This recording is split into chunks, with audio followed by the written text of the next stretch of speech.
Hey guys, we're currently traveling on the Gibb River Road. Now, if you're unaware, it's a pretty iconic travel route in Australia. There's lots of gorges and waterfalls and swimming holes, but it's notorious for destroying cars and caravans.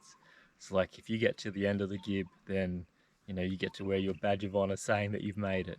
So we're currently at Rogers Hollow campground, just near Adcock Gorge, and did some checks on the car and the van, and if you come over here you'll see that our shockies didn't make it.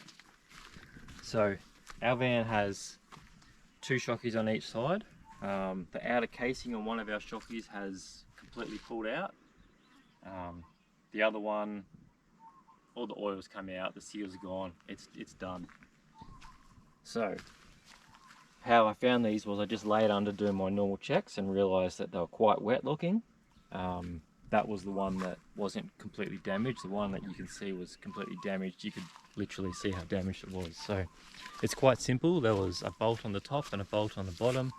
Pulled them off, and to be honest, we weren't sure what we were going to do. Do we go back to Broome? How do we do this?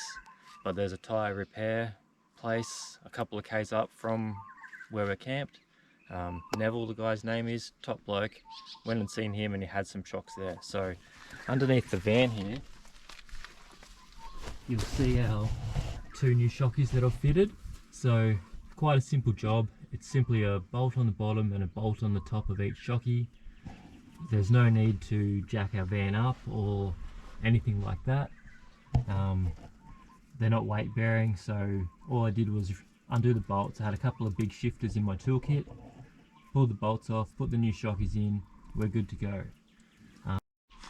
So the reason that I believe that the shocks failed in this instance is my coil spring on the passenger side of the van seems to be compressed. When you look at the van, one side's lower than the other, and I think even though we're not overweight, might have been too much on the spring and it's compressed more than the other spring. And when you look at the two, you can see. Hello Pippa, I got a little helper here today. Thank you. Oh, thank you.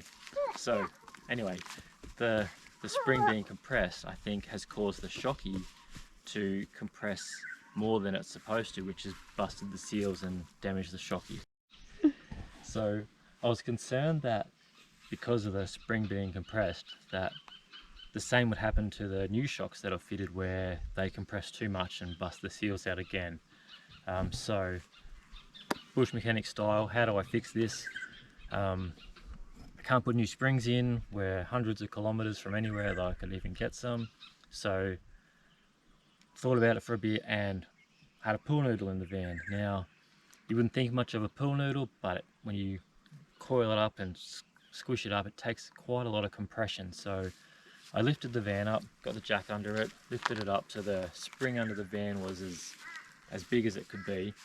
Then I got about half a pool noodle and I've wedged it inside the spring and taken up or filled up the cavity inside there. So when I've let the van down off the jack again, all of the pool noodles compressed inside the spring, which lifted the van up a little bit more than it was before, took a bit of pressure off the spring, so hopefully my shockies don't bust like the last ones. So if you have a look under here, it's quite simple really. I've just cut half a pool noodle and just wedged it in slowly through the coils when it was not compressed like it is, and you can see that it's not compressed anymore. It's sitting at how it should. The van's back to or close to a normal height, and we should be good to go. Let's finish off this Gibb. Okay. Yo!